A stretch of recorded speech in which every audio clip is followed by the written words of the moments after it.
Hey, and welcome back to Keonna Speaks. My name is Keonna Hamlet, and in this video, I'm going to talk about how white privilege has expired. Yes, you heard that 100% correct. White privilege has expired, and white men are mad about it, okay? And so I'm going to share with you an article that a white man wrote talking about how white men are mad because their privilege is no longer being assumed, that it actually has to be earned. So, yes, welcome to the new world where people are no longer blindly trusting white people, okay?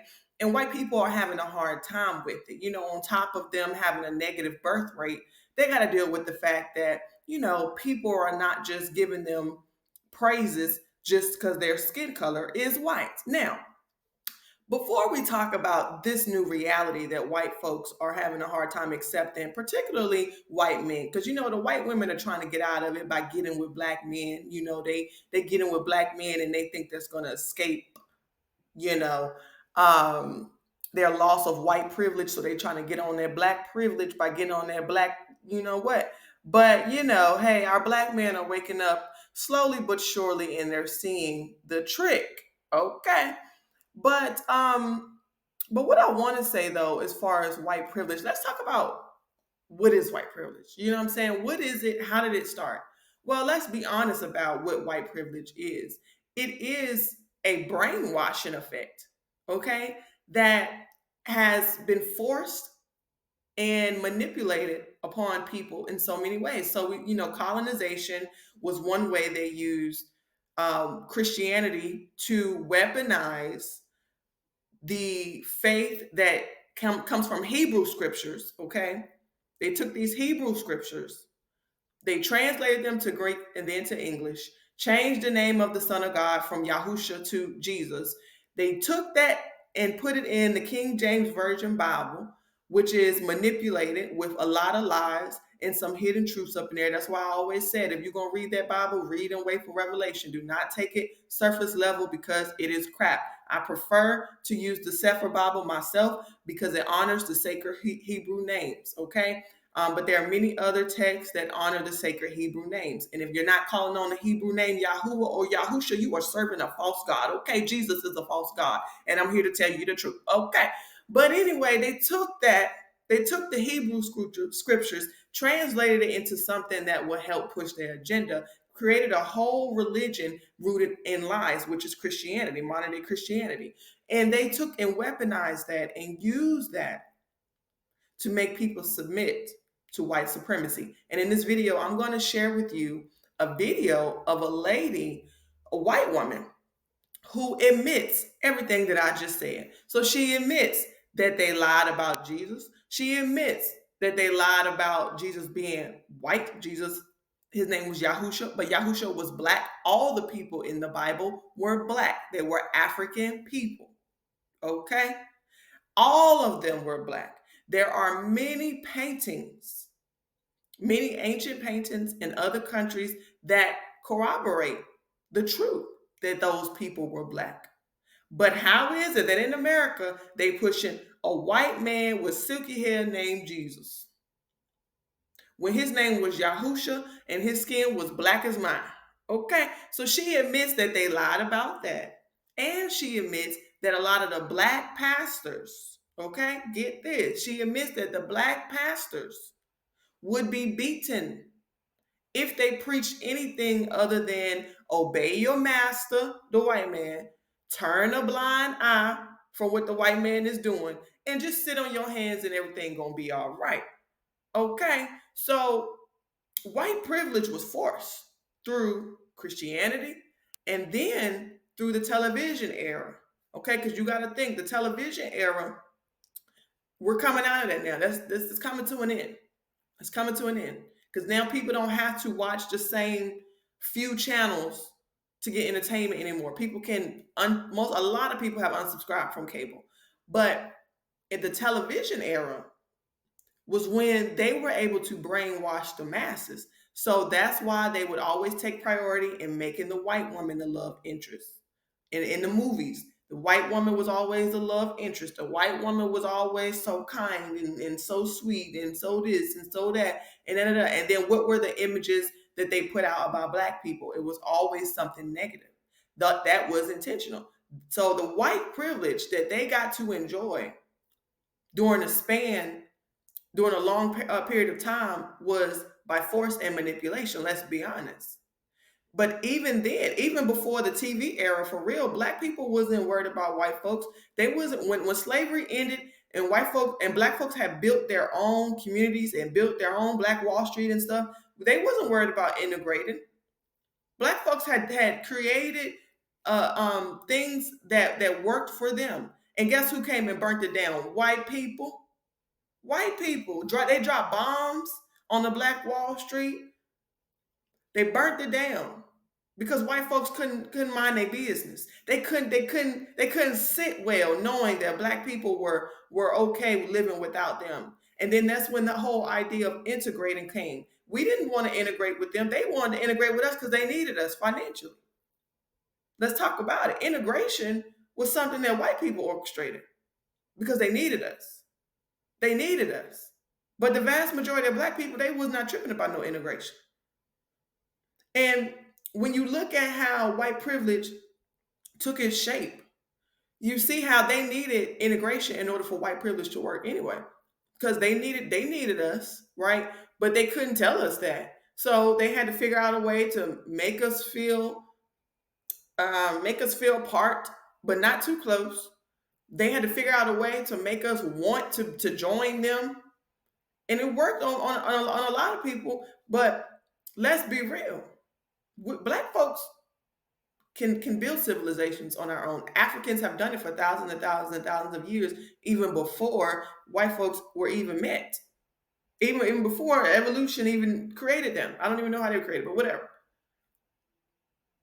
Africans were doing this for thousands and thousands of years. When the Europeans were in the Dark Ages, it was Moors, black people. It was Moors who came in and taught them how to live, who taught them how to build, who built schools, who civilized, I'll turn this word up, who taught them how to civilize Europe. Because see, the white folks, they were living in the same spaces with the animals, with the cattle. They was pooping and pissing in the same place they was living, and that's why they had all these diseases and stuff going on around there. Who came in and taught them how to put them animals outside and keep, and take a bath and do and separate the humans from the animals? Who taught them that? Moors, black people. So this whole idea that black people needed white people, that was never a thing. That was a lie. Again, that goes back to what I'm saying. This white privilege was cultivated off of lies, manipulation, and force. So it's no surprise that in 2025 it's crumbled because a lie not going to stand but for so long. And so that leads me back to what I'm saying with the TV era. They used the TV era in which television was the main source of entertainment for most households, right? They used the TV era to push out so many lies, and now here we are in 2025, and all of those lies are crumbling. And so the white people, especially the white man, is struggling. And so that's why they're trying to cry. Oh, now they're trying to cry. Oh, we're the ones oppressed. Oh, we're the ones getting discriminated against. No, what the truth is y'all were never able to compete with us in the first place. Let's just call a spade a spade. The black man and the black woman has always outperformed the white man and the white woman in any and everything, and always will. And this is just how God made us. This is just how Yahuwah made us. I'm sorry. Here's the thing. White folks know that melanin has more power than non-melanin. They know that. They have done research on us. They have done studies on us.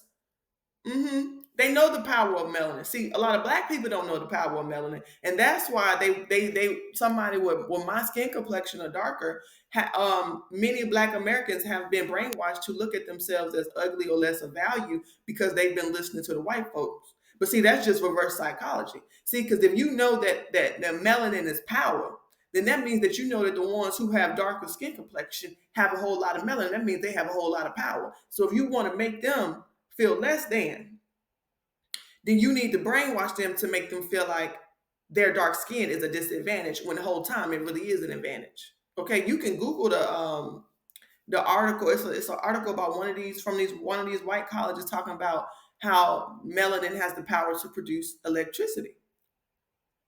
Okay, so it's all been brainwashing, it's all been bullshit, and it's all been lies, and it's all crumbling. Okay, like I said, the TV era was a great weapon, and then Christianity has also been a great weapon. I have a lot of relatives who still have that yes a master attitude, who still will bow down to a white man just because they still lost in the sauce. All they get their information from is TV. They get the information from TV. They get the entertainment from TV. And people who live like that, they're lost in the sauce because they have not realized yet that television was the main way that white privilege was orchestrated outside of Christianity and colonization. Okay, so it is expiring because Black people, the masses, have woken up. And so that's why they don't like the term woke. Because what woke means is we not falling for the bullshit no more. That's what woke means. They don't like that. White folks don't like that. Because they don't know how to exist in a world where people see them for who they really are, which is, and I'm not talking about every white person, but let's call a spade a spade. White people know what their culture is. They know what their culture. Their culture is lying, stealing, and killing. So, white folks know what their culture is. White folks know what their culture is. White people are the only race that has had a head start. They didn't had a head start and still ain't created nothing. Why? Because they've been too busy hating on Black people. They've been too busy hating on Latino people. They've been too busy hating on Asian people, on Jews. So they done wasted all this time.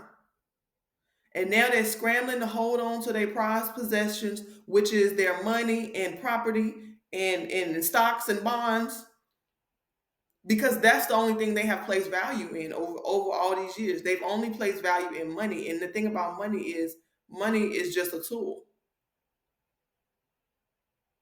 So let there be a lesson to y'all. You need to show up, develop yourself, because a lot can only last for so long. You feel me? Now, to have non-talented people can only pretend they're talented for so long. Eventually, that veil is going to thin, and folks going to be able to see the truth for what it is. We see a lot of people in media, in music, and in media, period, who are struggling because they got in their position because some white people somewhere put some money behind them because they were close proximity to white, and because Black folks weren't really woke at the time, it was working in the past. Now it ain't working no more. And now they scrambling. Music companies scrambling. They going broke. Why? Because they have invested so much time and so much money into putting money behind people who are close proximity to white, regardless of whether or not they had talent. And now people ain't going for it no more. You got to actually have talent for people to buy into you these days. You got to be somebody of value for people to buy into these days. It ain't about how good you look. It ain't about how much diamonds you wear. It ain't about how much expensive clothes you got on. People not going for that foolishness no more. And so now the record companies are scrambling because that play that they've been making of just propping somebody up who looks good, who's close proximity to white, regardless of how much talent they do or don't have, it's not working anymore. Okay, and so that we see all that happening all around, and they're trying to get Black people out of jobs by doing all this crap in the government and doing all this stuff that they do in businesses or whatever. Let me tell you something. Any company that hires people just because they're white, that company is gonna go straight to hell. I guarantee you. I guarantee you. I guarantee you. So ain't no Black folk worried about these companies who want to discriminate. You don't want the best talent? Okay, fine. Your dumbass company is gonna go straight to hell. Another company that's smart will recruit. raw talent, real talent, if they want their business to succeed. And that's just that. So black folk is not worried about it because at the end of the day, we can create a job. Okay. If we don't have a job, we will create a job. Period. Okay. It ain't us that's worried about what they trying to do. Okay. Like I'm just about to read y'all. It's the white men and the white women that's worried because they know that talent wise, they are inferior and have been inferior. Okay, Africans taught everything that they use that they have ownership of today. Africans created English, created math. When the Moors went and helped Europeans come out of the Dark Ages, they taught them math. They taught them English. I mean, not English. They taught them the alphabet. They taught them math. They probably taught them English too. They taught math. They taught science. They taught the alphabet. They taught astrology. Moors, black people taught Europeans that. So the best thing for white folks to do now that white privilege has expired is you just need to own up to your shortcomings so that you can get better. But y'all ain't gonna keep being able to play this game of let's just keep trying to get black folks to think that they're less than so they can look at us as superior. It ain't gonna happen no more. That's done. That's over and done with. And the quicker y'all realize that, the better you'll be. So you might as well work with us instead of trying to work against us because it's too many of us. We ain't going nowhere. We ain't going back to slavery. We ain't going back to nobody's field. We are not our ancestors. Okay. And that's not all that shenanigans that was pulled back then in the day. It ain't gonna fly today. It ain't gonna fly today. Okay. So you better off just working with us instead of working against us. And that's why I said in so many other videos and stuff that in order for us to move forward, we got to learn how to work together and love each other. Point blank, period. But all this white privilege, all this white people being superior just because they white, bullshit is dead and gone with. Okay, so let's get into this article. All right, so here's the article. Why are white men angry at the world? Blame market economics, not DEI. And this is by Bernard Keane. He's a writer from Australia. Okay. I think a lot of young males feel disenfranchised or feel ostracized, Peter Dutton says. The real causes behind this aren't diversity and inclusion. So let's get into what he had to say. Privilege is having its political moment. The protection of privilege by those who possess it currently the driving force of politics in the United States, where inclusion is blamed for everything from climate crisis induced fires to air disasters, and a core part of the coalition's effort to turn Anthony Albanese into a one-term prime minister here. I think a lot of young males feel disenfranchised and feel ostracized, Peter Dutton says. I think there's just a point where people are fed up. They're pushing back and saying, well, why am I being overlooked at work for a job? 3 jobs running when I've got, a partner at home and she's decided to stay at home with 3 young kids. While one's heart breaks for the men whose lazy partners won't work as well as raise 3 toddlers, why are men being overlooked in this scenario? I hope this is sarcasm because what the hell he mean a lazy partner who won't work while raising 3 toddlers? Excuse me, raising 3 toddlers is a full-time job. Anyway, because Dutton says they are being discriminated against on the basis of gender or race. And that's come from a lot of universities who have worked on this. I think it's a movement on the left. Here we go.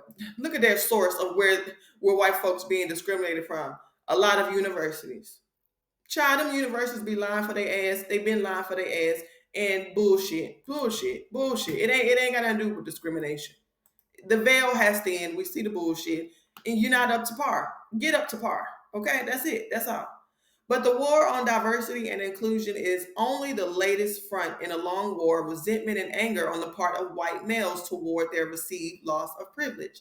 Diversity and inclusion are only standing in for the longer term historical villain, free market economics, a form of economics that Dutton has spent most of his life championing. Okay. Deregulation and free market reforms have inflicted the greatest damage on men in countries like the US and Australia. They have eroded the traditional economic privilege enjoyed by white men in labor markets and in economic policy generally. Blue collar male industries protected for generations by tariffs have been exposed to foreign competition and shrunk to a shadow of their former selves, despite attempts by policymakers to revive them. The removal of discriminatory labor and educational practices has subjected men to greater competition from women and curbed active discrimination against minorities. Corporations and policymakers have embraced the central tenet of neoliberalism that the value of any person, of anything, is purely economic, and that individual attributes, gender, race, religion, or place of origin, are irrelevant. That's what they don't like right here. That folks are realizing that all that is irrelevant. Mhm. This is a world that is far less forgiving and supporting of mediocre white men than less than, I'm sorry, let me read that again. This is a world that is far less forgiving and supportive of mediocre white men than 30 years ago. A white man wrote this article, mind you. And many of them hate it. And they do. To be a white male in Western country is supposed to be the golden ticket to, if not riches, then a relatively easy and stable life. Suddenly, they're having to compete with women, oh my God, with minorities, with hardworking, far lower paid workers in other countries, and those invited here to work as skilled migrants. Their supremacy is no longer assumed, it must be earned. Moreover, women have less and less choice about entering the workforce. Our market economy has made it virtually impossible to live in a major city and own a house without two incomes. Blaming diversity and inclusion is only a cover for bitter resentment at an economic and political system that privileges economic and financial power over any form of power and the cultural beliefs of citizens. Let me read that again. Blaming diversity and inclusion is only a cover for a bitter resentment at an economic and political system that privileges economic and financial power over any form of power and the cultural beliefs of citizens. The other thing that has dudded men in our aging population that has required massive investment in health and caring services as our need for medical services and aged care has soared. But those are overwhelmingly female occupations, meaning female participation has skyrocketed while male participation has stagnated. Though interestingly, it rose in 2024, presumably driven by the financial pressure of higher interest rates. Add in that a modern market economy needs well-trained workers, necessitating massive investment in the female-dominated education sector, and you've got all the major modern economic trends lined up against men, even if they remain politically and economically dominant. But none of that makes the resentment of white males any less real. This resentment persists, even though we're wealthier than when the economy was closed off from competition, even though the economic growth is stronger when we include all sections of the population, and even though we can better afford the health and caring services that have seen our life expectancies, including those of men, increase substantially over the last 2 decades. Indeed, the increase in life expectancy for men who traditionally die much younger than women has been greater than that for women since 2000. Again, he just highlighted the fact that white men are still living in the benefits of white privilege when it was soaring, yet they still mad. They still mad. That's what I'm saying. You didn't have a head start of how many years, and you still mad. What's wrong with you? You need the Lord. Okay. The problem is men's relative privilege has eroded compared to everyone else, even if they're doing better than their older brothers or fathers and grandfathers were. Even a loss of relative privilege breeds resentment and backlash. You need the Lord. You need the Lord. You need the Lord. Why is you so mad that folks is not giving you automatic privilege no more? Something wrong with you. Okay, U.S. politicians discovered this in the 1960s when there was a bipartisan move resisted only by sections of the Democratic Party to end blatant discrimination against Black Americans. The focus on civil rights and economic opportunity for Black Americans, particularly when applied on the ground in the form of the politically politically toxic issue of busing angered white Americans. Riots and poverty-stricken urban areas became the catalyst for white backlash that helped propel Richard Nixon to the White House in 1968. Don't make no sense. Don't make no sense. Okay, for white Americans, economic opportunity is a finite source. Sharing it means less for them. That's the damn problem. That's the damn problem.